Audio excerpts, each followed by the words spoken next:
इस वक्त हमारे साथ एक बेहद खास मैनेजमेंट है जिनसे हम चर्चा करने वाले हैं, लेकिन इस चर्चा की हम शुरुआत करें उससे पहले थोड़ा सा परिचय दे दूं। आईटी सेवाएं देने वाली कंपनी ओरिएंट टेक का आईपीओ आज से खुल रहा है। जी हाँ, 21 से 23 अगस्त ये मियाद है। प्राइस बैंड 195 से 206 रुपए है। इशू साइज 215 करोड़ रुपए का है। फ्रेश इशू के जरिए जो है वो 120 करोड़ रुपए जुटाने की योजना है। कंपनी के कारोबार और योजनाओं पर चर्चा के लिए हमारे साथ हैं कंपनी के सीएमडी अजय बलिराम सावंत साहब और हमारे साथ हैं डायरेक्टर उज्जवल अरविंद महात्रे साहब। बहुत खुशी हो रही है आप दोनों को स्टूडियो में पाकर और अच्छा लग रहा है सर इस चर्चा को आगे बढ़ाते हुए। जरा मैं अपने दर्शकों की जानकारी के लिए तमाम बातें तो बता दी। 1997 से आप आईटी क्षेत्र में हैं और जब 1997 का जिक्र आता है तो मुझे याद आते हैं कि हमने तो वो सफेद कंप्यूटर्स अपनी क्लासरूम में देखे थे। और मतलब ये बहुत बड़ा विजन है कि एक ऐसे दौर में जब भारत सूचना क्रांति की दहलीज पे खड़ा था, चीजें ट्राइड और टेस्टेड हो रही थी, वहां से आपने एक बड़े सफर की शुरुआत की। हमें जरा बताएं कि आईपीओ का मकसद क्या है अजय सर, क्या क्या चीजें इस आईपीओ को लाने के पीछे की वजह हैं? शुक्रिया हमें यहाँ इनवाइट करने के लिए। आपने सही बताया, 1997 से हम ये कंपनी शुरुआत की थी।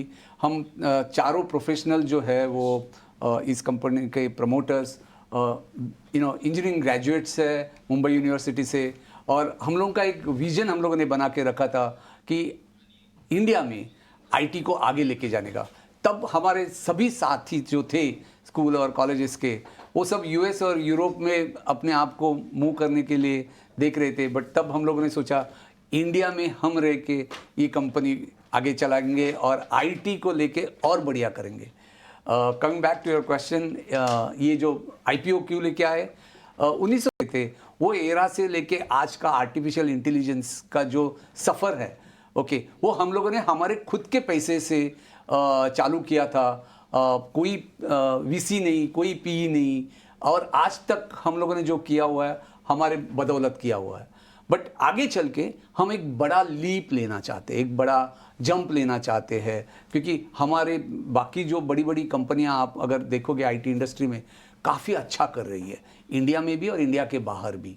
अगर वो मार्केट का अगर हमें पाई लेना है, देन एक बड़ा जंप लेना है, जिसकी वजह से हम लोगों ने ये आईपीओ लेके आए हैं, जिसका ज़्यादातर विनियोग दो तरह के कामों के लिए किया जाएगा। एक होता है साइबर सिक्योरिटी के लिए, हम लोग एक सिक्योरिटी ऑपरेटिंग सेंटर, हम लोग सॉक बोलते हैं, वो हम लोग सेट करने जा रहे हैं, जहाँ से रिमोटली हम लोग सब हमारे कस्टमर्स को सर्विस दे पाएंगे, सिक्योरिटी सर्विसेज। वो एक तरह का विनियोग रहेगा। दूसरा विनियोग जो है वो डिवाइस एज अ सर्विस हम करना चाहते हैं। जैसे कि बहुत सारी कंपनियां जो स्टार्टअप कंपनीज होती है, उनके पास कैपिटल बहुत कम रहता है। सो जब आईटी इक्विपमेंट बाय करने की बात आती है तो वो कैपेक्स में इन्वेस्ट नहीं करना चाहते हैं। हम उनको वो सुविधा देना चाहते हैं कि आप कैपेक्स में मत बाय कीजिए, हम कैपेक्स में बाय करेंगे और आपको सर्विस बंडल करके पे पर यूज मॉडल पे हम लोग यूज कर लेंगे उनको। बट वहाँ बहुत सारी आर्थिक संपत्ति यूज होगी, जो कि हम लोग वो आईपीओ का जो मनी है वो हम लोग यूज करेंगे और कस्टमर को सर्विस बंडल करके प्रोवाइड करेंगे। सो 120 करोड़ जो फ्रेश इशू है वो हम लोग उसके लिए यूज करने वाले हैं। एक सॉक फॉर साइबर सिक्योरिटी और दूसरा डैश। जी बिल्कुल अजय जी।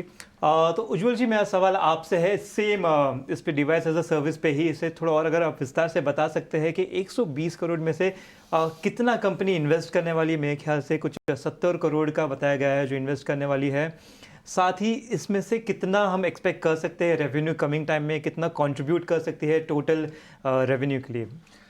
अगर आप जो हमने एक आरएचपी में एक सबमिट किया ही है, अगर आप क्रिसिल का रिपोर्ट देखोगे तो ये इंडस्ट्री डबल डिजिट ग्रो होने वाली है और होती रहेगी। आज जो इन्वेस्टमेंट है, आज जैसे कि बिज़नेस मॉडल चेंज हो रहा है heading towards consumption based model, तो यहाँ पे हमें जो ट्रेंड दिखाई दे रहा है, हम और जो हमारे जो एग्जिस्टिंग कस्टमर्स है जो हमसे एक्सपेक्ट करते हैं, तो ये यहाँ पे तो जो ट्रेंड होने वाला है वो अपवर्ड ट्रेंड ही होने वाला है। और हमें वी आर कॉन्फिडेंट कि ये सब ट्रेंड अच्छी तरह से हम आगे बढ़ा के लेके जा सकते हैं। बिल्कुल। अजय सर, जितनी भी ग्लोबल फेसिंग कंपनियां हैं और ख़ासतौर पे आईटी सेक्टर की बात करें, उनका चूंकि वैश्विक जो हलचलें होती हैं, बेचैनी होती है, उसकी बड़ी उन पे डिपेंडेंसी होती है। हाल फिलहाल हमने ये देखा भी। फिलहाल किस तरह के चैलेंजेस हैं या किस तरह से आपके, अगर चूंकि आप इंडस्ट्री के दिग्गज हैं, कोई रिकमेंडेशन हो इस पूरे क्षेत्र को और ज़्यादा बेहतर बनाने के लिए? सो अगर आप देखो ग्लोबल इकोनॉमिक्स, ओके, हमारा 99% बिजनेस है जो डोमेस्टिक है, ओके, जो भारतीय कस्टमर्स के लिए हम लोग करते हैं। 1% रेवेन्यू जो सिंगापुर में ऑफिस है वहाँ से आ जाता है for ITS customer who buys in dollars, but बाकी सब तो भारतीय कस्टमर्स के लिए यूज़ करते हैं। तो global economics doesn't play any role in our business as such. Of course, when we go globally, that time it may affect us. But currently, I don't think that's a challenge. सवाल होता है क्या क्या problems आ सकती है। Yes, skill is a major challenge. आज भारत में बहुत सारा पॉपुलेशन है, उसकी बदौलत स्किल में कोई कमी है नहीं। बट IT एक ऐसी चीज़ है, एवरी क्वार्टरली और ईयरली आपको नई नई टेक्नोलॉजीज आ जाती है। सो आपको वो समझना पड़ता है, नया टेक्नोलॉजी समझना पड़ के कस्टमर को उसको जाके अडॉप्ट करने के लिए उनको ROI दिखाना पड़ता है कि आज return on investment every customer likes to have it for any new technologies. तो हमारा सबसे बड़ा दिक्कत होता है, पहला तो नई नई टेक्नोलॉजीज आती है, उनका अध्ययन करो, ओके, वो अध्ययन करने के बाद उसका डिप्लॉयमेंट और एडॉप्शन जिससे कस्टमर को ROI मिले। ये पूरा एक जर्नी होता है वो टेक्नोलॉजी के लिए। But we are always early bird adopters. So हम लोग नई नई टेक्नोलॉजी सीखते हैं। हमारा जो 1400 लोगों की टीम है, हमारी एम्प्लॉय स्ट्रेंथ है, तो उनको हम लोग कुछ लोगों को सिर्फ वही काम दिया जाता है कि भाई मार्केट में क्या क्या नया नया टेक्नोलॉजी आ रहा है उसका अध्ययन करो और आके कस्टमर के सामने प्रेजेंट कर लो। सो वो सबसे बड़ा चैलेंज हम देखते हैं। जी अजय जी, मैं एक्चुअली सवाल आपसे है, आपने भी बताया था डोमेस्टिक में से ऑलमोस्ट 99% पूरा रेवेन्यू वहाँ से ही आता है।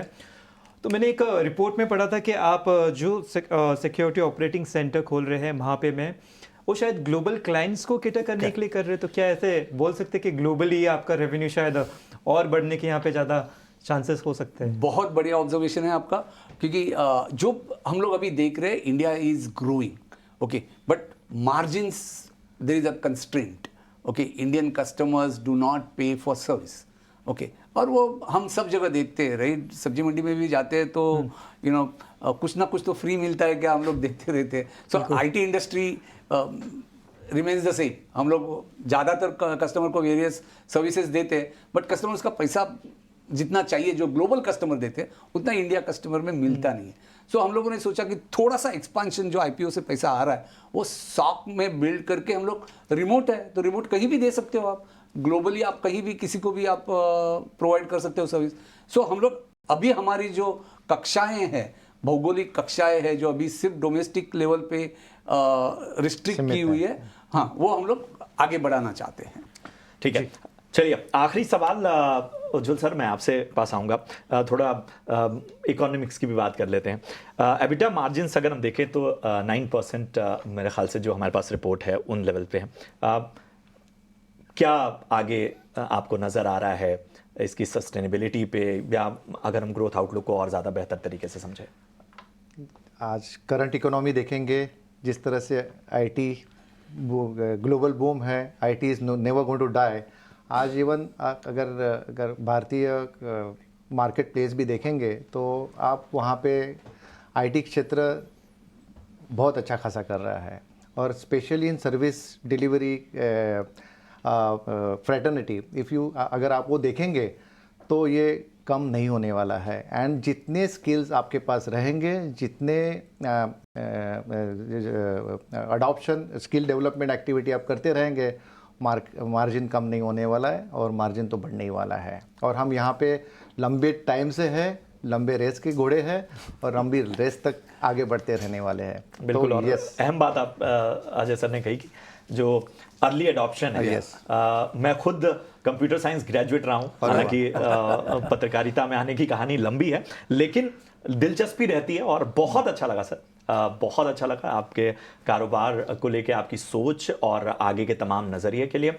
आपको, आपकी पूरी टीम को हमारी ओर से ढेर सारी शुभकामनाएं आईपीओ के लिए और आगे के कारोबार और योजनाओं के लिए। बहुत बहुत शुक्रिया सर हमसे जुड़ने के लिए। Thank you. और फिलहाल इस चर्चा में के जरिए आप समझ पा रहे होंगे कि आईपीओ और पूरे जो ओरिएंटेक का पूरा कारोबार है उसको लेकर किस तरह की सोच है। 1997 में भविष्य की तस्वीर के साथ जो कंपनी आई उसने किस तरह से कीर्तिमान बनाए और अब नया दायरा बढ़ता जा रहा है, उसका अंदाजा आप लगा सकते हैं।